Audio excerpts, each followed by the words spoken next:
Vous écoutez le Flash Actu, issu de l'épisode S404 du podcast Faut pas pousser les ISO, diffusé le jeudi 7 avril 2022.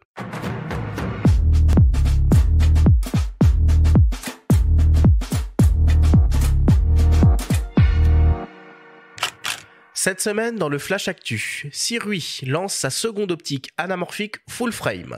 L'homographie offre une solution de numérisation de vos négatifs argentiques et le prix Bayeux lance un appel à candidature pour les prix discernés à l'occasion de l'édition 2022 du festival.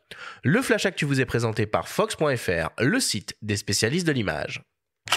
Le constructeur d'optiques et d'accessoires Sirui lance une nouvelle optique anamorphique à destination des hybrides 24-36 mm. Il s'agit d'un 75 mm t2,9 avec un coefficient de compression de 1,6 fois, compatible avec la captation de vidéo en 8K. Après un 50 mm t2,9, il s'agit de la seconde optique anamorphique compatible full frame proposée par Sirui.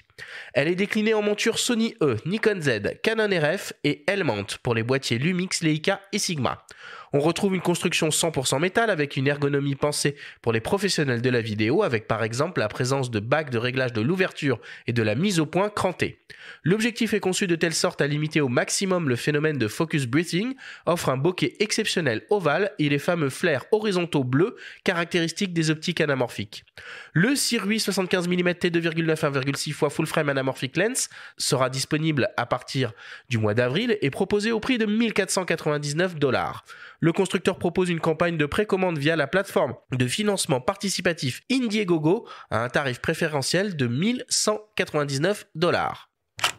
La société Lomographie a développé une solution de numérisation de films négatifs argentiques extrêmement simple à utiliser, le Digital Lisa. Il s'agit d'une petite table lumineuse sur laquelle on positionne un passe-vue au format 135 mm ou 120 mm et à l'intérieur duquel on insère le négatif à numériser.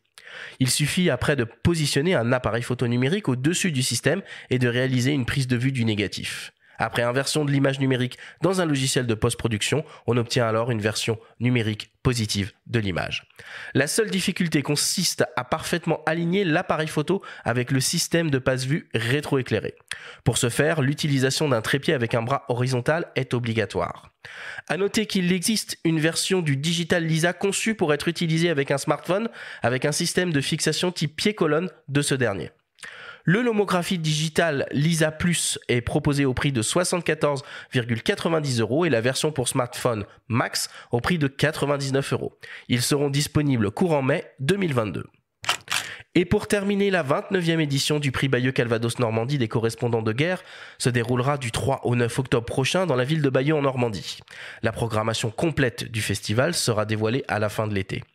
Chaque année, le festival récompense des reportages traitant d'une situation de conflit ou d'un fait d'actualité concernant la défense des libertés et de la démocratie.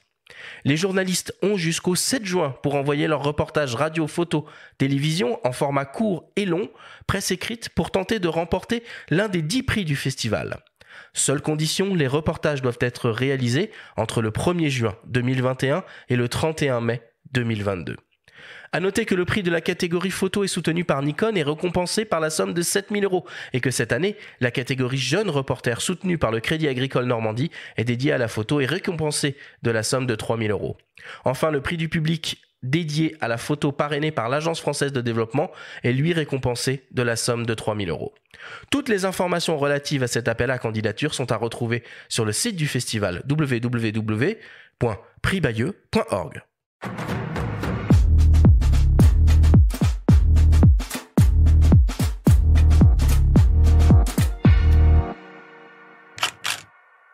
Voilà pour l'actualité. Alors, on a beaucoup parlé d'objectifs anamorphiques depuis le début de cette saison. Et là, on voit des choses concrètes se profiler. Et il y a des tarifs relativement abordables, Benjamin. Ouais, c'est pas la première fois que Sirui, donc fabricant chinois, propose des optiques anamorphiques accessibles. J'en ai pas entendu que du bien d'utilisateurs de ce genre d'optique. Donc, il sera temps, peut-être à un moment, de se poser et de consacrer des contenus un petit peu plus longs et précis sur ces problématiques-là, d'autant que la vidéo anamorphique, on commence à en parler de plus en plus. Est-ce que, Jonathan, tu fais beaucoup d'argentique encore ? Non, je crois que je peux dire qu'aujourd'hui je l'ai complètement mis de côté malheureusement. D'accord, mais j'imagine que tu as des tonnes de négatifs à numériser. J'ai des tonnes de négatifs à numériser. Là, je regarde ma petite vitrine dans laquelle se trouve un Nikkor Mat, un Nikon F100, un Mamiya, un Semflex. Oui, t'es quand même un peu équipé. Ouais, non, je suis bien équipé, mais malheureusement, je trouve plus le temps de le faire. Non, c'est dommage. C'est dommage. Mais aujourd'hui, je l'ai mis un peu de côté, ouais. Bon, en tout cas, c'est pas mal, hein, ce petit accessoire que propose l'homographie. Ça rappelle un peu ce que Nikon avait proposé.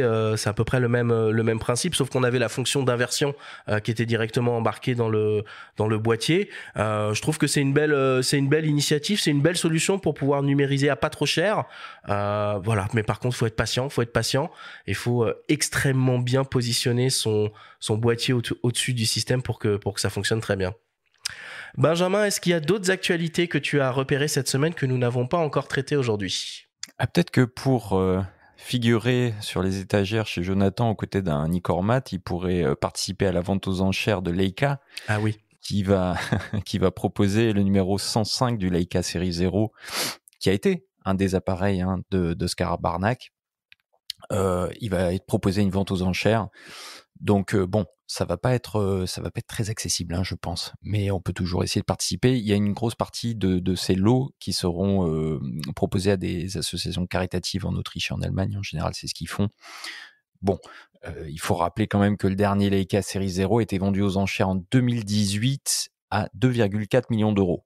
Bon broutille, Jonathan. Une paille.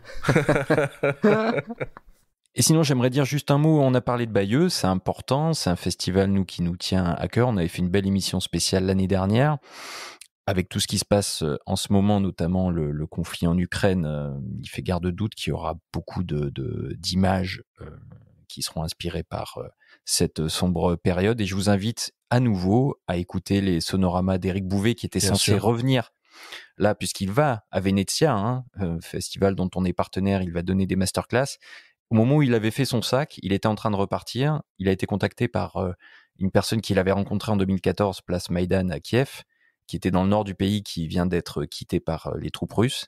Qu'est-ce qu'il a fait ? Il a déballé son sac, il a rejoint l'armée ukrainienne et il a fait partie du premier convoi qui remonte vers le nord comme des libérateurs et qui ont été applaudis par la foule. Écoutez le numéro 24 de son sonorama.